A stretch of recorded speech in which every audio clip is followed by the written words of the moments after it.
Welcome to Film and Page. I'm Dominic. And in this video, I'm going to be talking about the recent Star Trek news that has made some shockwaves across the internet. It's a fairly big news. And depending on what kind of Star Trek fan you are, this is either really good news for you or really bad news. So if you're part of #WeAreStarfleet and that crowd, and you're a fan of all the new Trek shows, this is very good news for you. If you're part of the fandom menace, and you're not a fan of these new Star Trek shows, this is probably really bad news for you. So I want to talk about some of the reactions I've seen online to this news and what my own personal feelings is towards this news. On top of that, why I think ultimately it really doesn't matter. So it's been kind of interesting to see the reactions to this news on Twitter. A lot of people who defend the new Trek films, who are fans of all the new Trek stuff, they are taking this as absolute proof that new Trek is successful and hitting it out of the park. And the opposite end of the spectrum, they're the people who are not fans of the new Star Trek shows and stuff like that. They've basically, this is like a funeral dirge. This is the final nail in the coffin for Star Trek. This is the end. So this news, personally, this doesn't surprise me at all that this happened. And as for the crowd that thinks this is definitive proof that the new Star Trek is really amazing, I'm not really convinced that his extension of his contract is any kind of proof of that at all. I think this might be a bit of a smoke screen because Paramount Plus, they just a few months ago launched their streaming service, and really what their main their main draw is Star Trek. That's what's going to draw in investors and stuff like that. So I don't think it would look good at just a few months into their new streaming service being launched that's when they cut ties with Alex Kurtzman, because that would probably send up some red flags. It'd probably be better to push it off down the line. The other reason is, who would take Alex Kurtzman's place at this point in the middle of all these shows? Discovery's not finished yet. Picard is entering its second season, and you have the spin-off show Strange New Worlds, Lower Decks, and then you've got Star Trek Prodigy that's going to be starting up soon as well. And these are all kind of like these were all created under the banner of Alex Kurtzman. So it would probably make more sense for all these shows to wrap up first, for him to finish out his I guess tenure as the runner of Star Trek, and then someone else will move on and take the reins from there.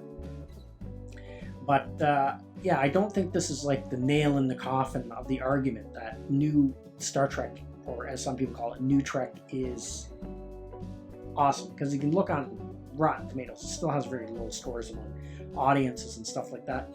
And just in my own personal circles, I find it's very split, where in the past everyone liked TNG. There would be a few outliers here and there that didn't like TNG, but for the most part, everyone I knew that was in Star Trek loved TNG. Now, all the people I know that are in the Star Trek, it's very split in the middle. Either they love it or they absolutely hate it. There doesn't really seem to be much in between.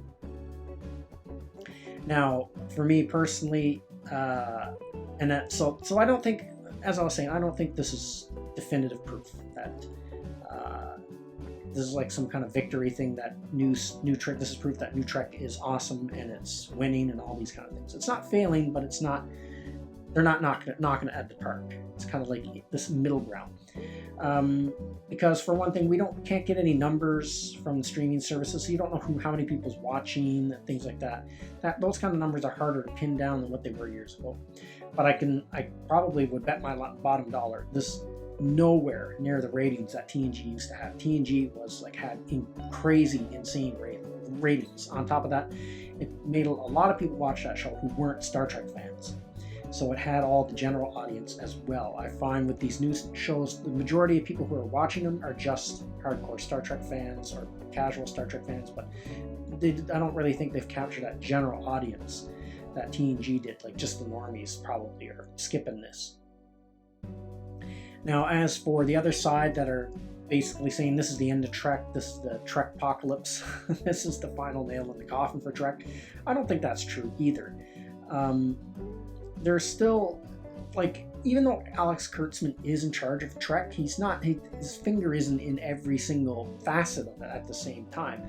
So much like how Rick Berman ran Trek for years and years, he was like the caretaker of it, you could really see a difference with Deep Space Nine and Star Trek Voyager, because and even Enterprise, because Deep Space Nine was so much better than Voyager and Enterprise, because Rick Berman was so caught up with Voyager and Enterprise.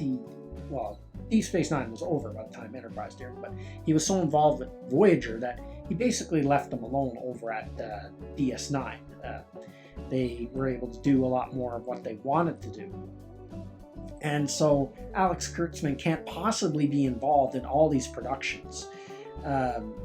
It's just can't be done. So there's still hope that Strange New Worlds might be good. Picard might have a good season here and there, especially if Strange New Worlds goes back to the old formula of being more episodic. I think that's one of the disadvantages of the new Star Trek, is where they have each season is an overarching plot. So basically like a 13-hour episode. So, in Voyager, if a season was being rough or it wasn't that good, even in a bad season, every now and then where it was episodic, you would catch this hidden gem every now and then of a really good episode.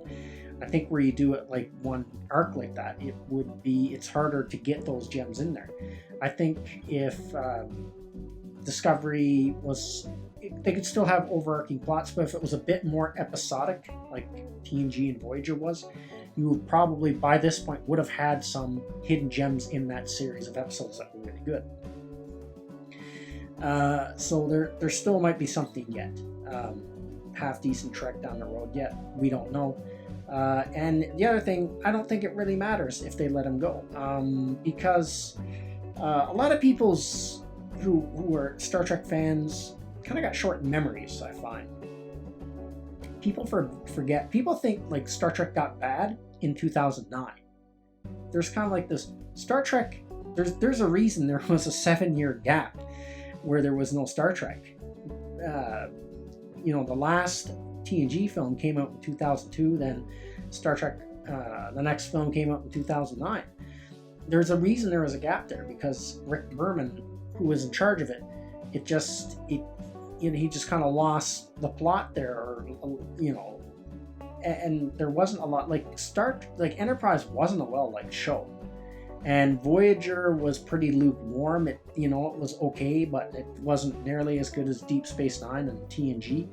And then you look at the TNG films themselves. There's only one of them, in my opinion. There's only one of them that's any good, and that's First Contact. The rest of them are horrible. They're horrible movies. They did not do TNG justice at all on film. So Star Trek was bad for quite a few years before the new crew took over in 2009. And before Alex Kurtzman was brought in. So just because Alex Kurtzman leaves, that is no guarantee that the next person's going to be any good. They might actually be worse than Alex Kurtzman. So who knows? Everyone, I can remember back in the day, all the fans wanted Rick Berman's head and wanted him gone, just like they want Alex Kurtzman's head today. And now they got someone worse. Got someone, in my opinion, and I think he's worse than Rick Berman, but that's just my opinion. As for me, personally, I'm not a fan of all the new Star Trek stuff. Picard was boring, and the ending was like this weird cliche with the advanced AI where they could have done something, I think, more with that, or something more special with it.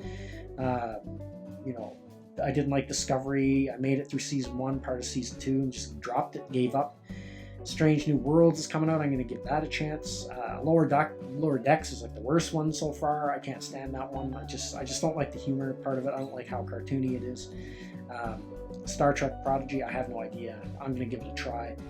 See what it's like. But so as for this news, to me, it doesn't matter. There's so many people in these circles that all think like Alex Kurtzman anyway. The odds are pretty good that the next people that would take it over would be someone like Alex Kurtzman. So to me, it doesn't matter if he stays or if he goes. That's how I feel about it anyway. And I kind of gave up on Star Trek a while ago. Still holding out hope that Strange New Worlds is going to be a decent show and they kind of go back to the episodic formula. As for Discovery, I've given up on that. Maybe one day I'll go back and rewatch it some years down the road like I did with Enterprise. But as for right now, it's just other stuff that I find more interesting to watch on TV. But depending on who you are, this is either good news or bad news. But interesting Star Trek news nonetheless. And be curious to see how far they go with this from here.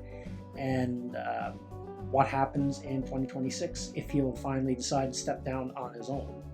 So that's everything I got to say in this video. Let me know what you think in the comments section, and I will see you at the next one. I'd like to say thank you to all of my subscribers. I appreciate you all in helping this channel grow. If you're new to the channel, don't forget to like, share, and subscribe. Also, don't forget to hit the bell icon so you'll be notified when new videos are uploaded.